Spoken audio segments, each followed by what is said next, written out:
Chapter silk road by Nick Middleton. Nick Middleton की बात करें तो वो एक फिजिकल ज्योग्राफर रह चुके हैं एंड मोर देन 50 कंट्रीज को अभी तक ट्रैवल कर चुके हैं। तो इस चैप्टर में वो हमें ऐसे ही अपनी एक जर्नी के बारे में बताते हैं जो उन्होंने टेक करी थी बेसिकली सिल्क रोड के थ्रू। अब ये जो सिल्क रोड है ये क्या था? ये जो सिल्क रोड है उन लैंड रूट्स को कहते हैं जो बेसिकली कनेक्ट करते हैं ईस्ट एशिया और साउथ ईस्ट एशिया को, साउथ एशिया से, पर्शिया से, अरेबिक पेनिनसुलर, इन सब जगहों से। तो उसी में से एक रूट पे उन्होंने ट्रैवल किया था। तो यहाँ पे बताते हैं वो कि उनकी जो जर्नी थी वो कैसी रही थ्रू दैट रूट।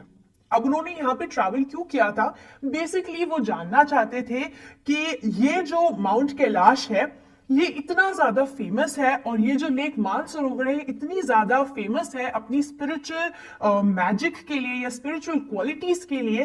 तो वो जानना चाहते थे क्या ये बात सच है या नहीं। ये स्पिरिचुअल मैजिक को एक्सपीरियंस करना चाहते थे एंड माउंट कैलाश पे जाके ये कोरा परफॉर्म करना चाहते थे। अब कोरा क्या था?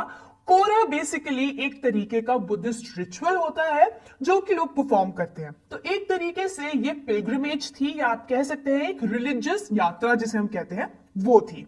तो अब ये जो चैप्टर है पहले मैं आपको इसकी थोड़ी सी ब्रीफ समरी दे देती हूं क्योंकि इस चैप्टर में काफी सारे फैक्ट्स हैं तो उनको हम डिटेल में बाद में देखेंगे। पहले मैं आपको एक रफ आइडिया दे देती हूँ कि इसमें क्या क्या चीजें उन्होंने बताई हैं। बट उससे पहले इसी ये जैसी बाकी सारी वीडियोस के लिए आप जाइए एंड डाउनलोड कर लीजिए एक्स्ट्रा क्लास ऐप। तो ऑथर यहाँ पे बताना शुरू करते हैं कि कैसे उन्होंने अपनी जो जर्नी है उसको स्टार्ट किया। उनके साथ थे उनके एक दोस्त डैनियल और उनके जो गाइड थे जिनका नाम था सीतन।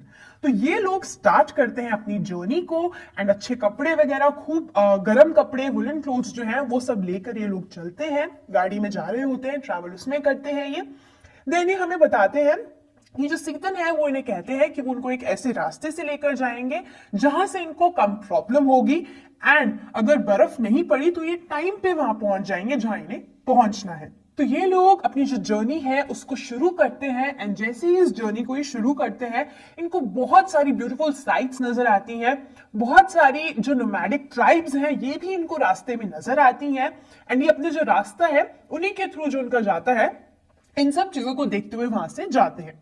अब ये लोग जब जा रहे होते हैं बीच में रास्ते में बर्फ पड़ जाती है एंड ये काफी ज्यादा अनएक्सपेक्टेड होता है, वो लोग एक्सपेक्ट नहीं करते हैं। सीतन ने ये बात खुद बोली थी कि शायद यहाँ से प्रॉब्लम जो होगी वो कम होगी इस रास्ते से, लेकिन अब यहाँ पे बर्फ पड़ गई थी एंड जो रोड था वो काफी ज्यादा स्लिपरी था। अब अपार्ट फ्रॉम दैट जो इनको प्रॉब्लम्स होती हैं वो कुछ इस तरीके से होती है कि जैसे जैसे ये हाई ऑल्टीट्यूड पे जाते जाते हैं वैसे ही जो ट्विस्ट या जो टर्न्स या जो शार्प्स होते हैं रोड्स के, आपको पता होगा माउंटेन एरियाज में जो रोड्स हैं वो एकदम प्लेन नहीं होते, वो काफी ज्यादा ट्विस्टेड होते हैं, एक रोलर कोस्टर राइड की तरह होते हैं। तो उनके जो एंड्स होते हैं, जो टर्न्स होते हैं काफी ज्यादा शार्प होते हैं। तो ये यहाँ पे इनके लिए एक और प्रॉब्लम खड़ी हो चुकी थी कि इनकी जो गाड़ी थी जब उनको शार्प टर्न लेना था तो उनके दोस्त को और उनको गाड़ी से बाहर निकलना पड़ा और सीतन बहुत ही आराम से जो गाड़ी है उसको टर्न कर रहे थे। वो बाहर इसलिए निकले क्योंकि उन्हें पता है कि जब कोई ड्राइव कर रहा है और वो भी इस सिचुएशन में जहाँ पे रोड स्लिपरी है, वो इतनी हाइट पे है एंड जो गाड़ी है उसके साथ कभी भी कुछ भी हो सकता है, तो जो ड्राइवर है उस पर ऑलरेडी काफी ज्यादा रिस्पॉन्सिबिलिटी आ जाती है इस चीज की एंड ताकि उस पर एक बर्डन ना आए इसीलिए लोग गाड़ी से बाहर निकल गए थे। देन वो अपना जो रास्ता है उसको आगे आगे धीरे धीरे कंप्लीट करते हैं। अब क्या होता है आगे जाके, बिकॉज इतनी ज्यादा ठंड होती है तो जो फ्यूल टैंक है उसके अंदर जो फ्यूल है वो वेपराइज होने लग जाता है एंड ताकि लीकेज ना हो इस वजह से वो उसको खोल देते हैं तो जाके जो इवेपोरेटेड फ्यूल है या जो फ्यूल है वो उड़ जाए ताकि लीकेज ना हो। तो ये सारी चीजें होती हैं। उसके बाद यहाँ पे हमें वो बताते हैं कि कुछ टाइम बाद जो उनके दोस्त डैनियल है वो वापस चले जाते हैं लासा। लासा से उन्होंने अपनी जो जर्नी थी वो शुरू करी थी एंड वहां पे वो वापस चले जाते हैं। अब बचते हैं सीतन और बचते हैं हमारे author that is Nick Middleton. तो निक बताते हैं ये लोग जाते हैं, ट्रैवल करते हैं एंड ये जा पहुंचते हैं होर जो कि एक जगह है। उस जगह के बारे में बताते हैं कि उनको बिल्कुल भी वो जगह पसंद नहीं आती, काफी डल होती है, वहां पे कोई वेजिटेशन नहीं होती और उनको वो सारी जगहें बिल्कुल पसंद नहीं आती। लेकिन फिर भी थ्रू द वे उन्हें जाना होता है तो उनके पास कोई ऑप्शन भी नहीं होता। तो वहां से जा रहे होते हैं वो, तो उनको काफी प्रॉब्लम भी आती है। देन अगले दिन वो पहुंचते हैं डार्चिन। डार्चिन के बारे में भी वो सेम चीज बताते हैं कि उनको वो जगह बिल्कुल पसंद नहीं आती, हॉल की तरह ही थी वो जगह भी, ना कोई वेजिटेशन, और पाइल्स ऑफ रिफ्यूज जो थे वो वहां रखे हुए थे। पाइल्स ऑफ रिफ्यूज यानी कि वो सारी चीजें जो कि किसी काम की नहीं है, बेसिकली वो सारी चीजों की पाइल्स जो थी वो वहां पे बनी हुई थी, रखी हुई थी। वो जो टाउन था वो इतना डल लग रहा था, इतना ड्राई लग रहा था कि उनको बिल्कुल भी पसंद नहीं आया वो। तो लेकिन उनको वहां पे रुकना तो था ही, लेकिन उस रात वो सो नहीं पाए। एक तो उनको साइनस हो गया था, ऊपर से इतनी कोल्ड थी, उनको सांस लेने में भी दिक्कत आ रही थी। तो पूरी रात वो काफी ज्यादा परेशान रहे। तो अगली सुबह जो सीजन है वो उनके डॉक्टर के पास लेकर जाते हैं। तो डॉक्टर उन्हें दवाई देते हैं और उन्हें बताते हैं कि ज्यादा टेंशन लेने की जरूरत नहीं है, कुछ सीरियस नहीं है, आपके साथ पहली बार ऐसा हुआ है कि आप इस तरीके की जर्नी पे आए हो जहां पे ऑल्टीट्यूड इतना हाई है, ठंड है, तो इन सब चीजों की वजह से आपको प्रॉब्लम हुई। तो वो उनको पिल्स देते हैं, दवाइयां देते हैं, और उसके बाद जो हमारे ऑथर हैं वो प्रॉपर्ली सो पाते हैं। अब अगले दिन क्या होता है, जो सीतन है वो भी उन्हें छोड़ के चले जाते हैं बाकी सारे टूरिस्ट को लाने के लिए। अब बट ऑब्वियस सीतन जो है वो एक लोकल गाइड थे, तो उनको और सारे जो टूरिस्ट हैं उनको लेकर आना था, उनको अपने बिजनेस से मतलब था। तो अब यहाँ पे बचे सिर्फ और सिर्फ ऑथर ही थे। तो ऑथर को काफी ज्यादा बुरा लग रहा था कि उनके जो दोस्त डैनियल हैं वो पहले चले गए, वो यहाँ पे रह गए। एंड अब वो काफी ज्यादा परेशान थे कि वो करे तो क्या करे, और उनको जाना है इस पिलग्रिमेज पे, उनको माउंट कैलाश जाकर कोरा परफॉर्म करना है, लेकिन वो अकेले कैसे करे, उनको किसी न किसी के साथ की जरूरत थी। तो वहीं पे जब वो एक लोकल कैफे में कॉफी पी रहे थे, तो उनको वहां पे उन्होंने सोचा काश कोई ऐसा इंसान हो जिसके साथ मैं ये जर्नी टेक कर सकूं, जो इंग्लिश बोल सके, बिकॉज निक जो है वो एक ब्रिटिश फिजिकल ज्योग्राफर थे। तो इंग्लिश उनके लिए काफी ज्यादा इंपॉर्टेंट थी, अदरवाइज वो लोगों से कैसे बात करते। तो जब वो कॉफी पी रहे थे एंड वहां बैठे थे आराम से, तभी उनको नोरबू, एक वहां पे इंसान था, उसने आकर उन्हें अप्रोच किया। अब नोरबू ने बीजिंग यूनिवर्सिटी में काम कर रखा होता है, एंड अब बेसिकली वो रिसर्च पेपर्स पे अपना काम करना चाहता है, कुछ रिसर्च वर्क के लिए वो भी यहाँ पे आया है। एंड जब इन दोनों ने आपस में बात करी, तो ऑथर को लगा कि मैं इस इंसान के साथ जा सकता हूँ अपनी जर्नी को पूरा करने के लिए, क्योंकि नोटबुक को भी अपनी जो रिसर्च है जो रिलेटेड टू दिस माउंटेन है एंड दिस कोरा प्रैक्टिस है, इसको इस पे रिसर्च वर्क करना है, उसको लिखना है, एंड मुझे भी वहां जाना है। तो हम दोनों इस जर्नी को एक साथ अंडरटेक कर सकते हैं। एंड ये दोनों के दोनों फिर डिसाइड करते हैं कि ये जाएंगे एंड अपनी अपनी जो जर्नी है एक साथ ये ट्रैवल करते हैं। तो ये है इसका एक ब्रीफ आइडिया। इस पूरे चैप्टर में उन्होंने क्या बताया है मैंने आपको ये समरी में बताया है। तो अब हम देख लेते हैं इसकी कुछ डिटेल इन 3 पार्ट्स, जहां मैं आपको बताऊंगी इस चैप्टर में से सबसे इंपॉर्टेंट चीजें जो हैं वो क्या थी। तो आइए स्टार्ट करते हैं उन डिटेल से। जो ऑथर है उनकी जर्नी स्टार्ट होती है रावू से। अब यहाँ पे ऑथर हमें ये नहीं बताते कि लामो कौन है एंड उनका उनसे क्या रिलेशन था, क्या वो उनकी फ्रेंड थी, कौन थी वो।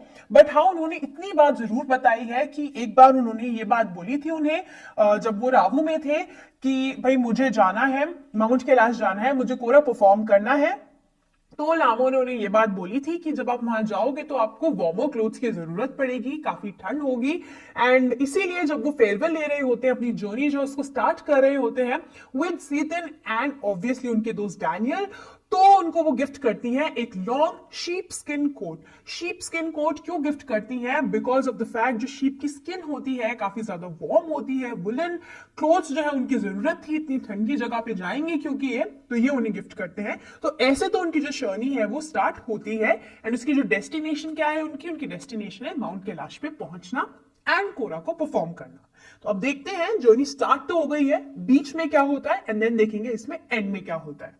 अपनी जर्नी वो शुरू कर चुके थे रावू से, एंड वो लोग जैसे ही निकले उनको बहुत ही सारी ब्यूटीफुल चीजें जो थी वो रास्ते में नजर आई। एंड उन्हीं में से उनको नजर आई ड्रोगबाज, जो कि क्या थे? ड्रोगबाज थे नोमैडिक ट्राइब्स।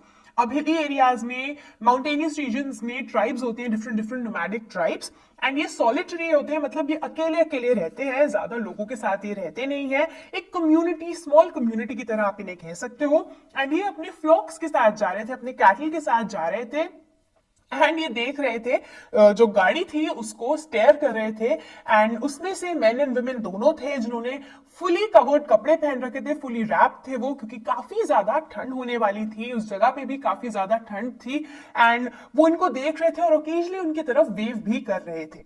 देन वो बताते हैं कि उन्होंने पास किया थ्रू टिबेटन टेंट्स के थ्रू भी उन्होंने पास किया, एंड उन लोगों के पास काफी सारे टिबेटन मैस्टिफ्स थे। मैस्टिफ्स बेसिकली डॉग्स, एंड ये जो डॉग्स थे ये गार्ड डॉग्स की तरह थे, एंड जैसे ही कोई इन टेंट्स के पास आ रहा था, टिबेटन टेंट्स के पास आता था, तो ये एकदम से अलर्ट हो जाते थे एंड अटैक करने की कोशिश करते थे। तो एक तरीके से ये प्रोटेक्ट कर रहे थे अपने टिबेटन टेंट्स को, वहां पे जो इनके लोग थे उनको, एंड कुछ दूरी तक इनकी व्हीकल को इन्होंने चेज भी किया। देन वो बताते हैं कि क्योंकि जो स्नो थी वो अनएक्सपेक्टेडली होने लगी, तो काफी सारी प्रॉब्लम्स जो थी वो हमें झेलनी पड़ी। जैसे मैंने आपको बताया कि काफी ज्यादा स्लिपरी हो गया था रोड, एंड अपॉन दैट जो टर्न्स थे वो काफी ज्यादा शार्प थे, जिसकी वजह से डैनियल और उनके साथ साथ जो ऑथर थे उनको बाहर निकलना पड़ा है, ताकि सीजन बहुत ही आराम से इन टर्न से जो अपनी गाड़ी है उसको टर्न कर सके इन शार्प टर्न्स पे। तो अब इनकी जो व्हीकल थी, ये थे almost 5210 metres above sea level. तो इस हाइट पे थे ये, तो डेफिनेटली जो एटमॉस्फेरिक प्रेशर है वो काफी कम हो चुका था at this point of time, and इसीलिए जो फ्यूल था वो एक्सपैंड होने लगा था। तो ताकि ऐसी चीजें ना हो, ताकि लीकेज ना हो, तो उनका जो लिड था उनको खोलना पड़ा फ्यूल टैंक का, जिसकी वजह से जो हमारे ऑथर है उनके सर में काफी तेज दर्द हुआ, बिकॉज उसकी जो स्मेल थी उसकी वजह से वो काफी ज्यादा इरिटेट हो गए थे। अब ये लोग हॉर पहुंच चुके थे, ये एक टाउन था, वहां पे उनको अपने जो फ्लैट टायर्स थे गाड़ी के उनको रिप्लेस करना था। 2 फ्लैट टायर्स थे, उनको ठीक करवाना था, तो उन्होंने यहाँ पे एक ब्रेक लिया। मीनवाइल डैनियल जो उनके दोस्त हैं, उन्होंने सोचा कि अब वो वापस जाएंगे, तो वो ल्हासा की तरफ वापस चले जाते हैं। उनको ट्रक मिल जाता है, तो उस ट्रक में बैठ के वो उनके साथ चले जाते हैं। तो अब बचते सिर्फ सीतन और उनके साथ साथ हमारे ऑथर हैं। तो यहाँ ऑथर बताना शुरू करते हैं कि क्या क्या प्रॉब्लम आई, और हॉर के बारे में बताते हैं कि ये जगह उनको बिल्कुल भी नहीं पसंद आई। ये जो छोटी सी जगह थी, ये शोर पे थी लेक मानसरोवर के, लेकिन इतनी गंदी थी। कई सालों से एक्यूमुलेटेड जो वेस्ट था वो यहाँ पे था, रिफ्यूज था वो यहाँ पे था। बहुत ही डल, बहुत ही मॉर्बिड, बहुत ही ड्राई था ये टाउन जो ये कहते हैं। इनको बिल्कुल भी पसंद नहीं आया वो, और इनका ये भी कहना है कि मुझे बहुत ही ज्यादा डिसअपॉइंटमेंट हुई, क्योंकि जब मैंने बहुत सारे ट्रैवलर्स के जो अकाउंट्स थे वो पढ़े थे इस जगह को लेकर, इस ब्यूटीफुल जर्नी को लेकर, तो मैं काफी डिसहार्टेंड हुआ, क्योंकि मेरा एक स्टार्क कंट्रास्ट था। मुझे इतनी सारी प्रॉब्लम्स जो है वो झेलनी पड़ रही थी, तो मुझे काफी ज्यादा बुरा लग रहा था, क्योंकि मेरा जो अकाउंट था वो इतना हैप्पी नहीं था। मेरी जो जर्नी थी उसकी स्टार्टिंग इतनी ज्यादा अच्छी नहीं थी। तो अब यहां से वो फिर आगे बढ़ते हैं, एंड आगे बढ़ के जाते हैं वो डार्चिन में। तो डार्चिन भी हो की तरह एक जगह ही थी। अब यहां के बारे में क्या बताते हैं वो देखते हैं। अब ये डिटेल्स है ऑथर की जर्नी की लास्ट बिट की, जहां वो बताते हैं कि वो, मैंने आपको बताया, डार्चिन पहुंचते हैं एक जगह, वहां पे गेस्ट हाउस है, वहां पे अराउंड 10:30 PM ये लोग पहुंचते हैं। एंड ऑथर पूरी रात सो नहीं पाते हैं, क्योंकि उन्हें साइनस था, दूसरी बात वहां पे ऑक्सीजन की काफी कमी थी, एंड तीसरी बात वहां पे काफी ठंड थी। तो पूरी रात ये सो नहीं पाते। तो अगली सुबह सीतन उन्हें एक मेडिकल कॉलेज लेकर जाते हैं, वहां डॉक्टर उन्हें मेडिसिन देते हैं, एंड वो मेडिसिन से ठीक हो जाते हैं, एंड देन दैट नाइट वो प्रॉपर्ली सो पाते हैं। अब अगले दिन सीतन जो है वो छोड़ के चले जाते हैं उन्हें, क्योंकि सीतन को बाकी सारे टूरिस्ट को भी लेकर आना था। मैंने आपको बताया वो एक गाइड थे, उन्हें अपने बिजनेस से मतलब था, तो वो बाकी सबको भी लाना चाहते थे इस पिलग्रिमेज पे, इस जर्नी पे रिलीजियस। तो अब वो अकेले बचे थे, एंड अब उनको लगा कि डार्चिन बहुत ही बकवास जगह है, एकदम होर की तरह है। ना यहाँ पे शॉप्स प्रॉपरली हैं, ना यहाँ लोग ढंग से हैं, और उनको यहाँ पे कुछ भी अच्छा नहीं लग रहा था। जैसा होर था वैसा ही उनके लिए डार्चिन था।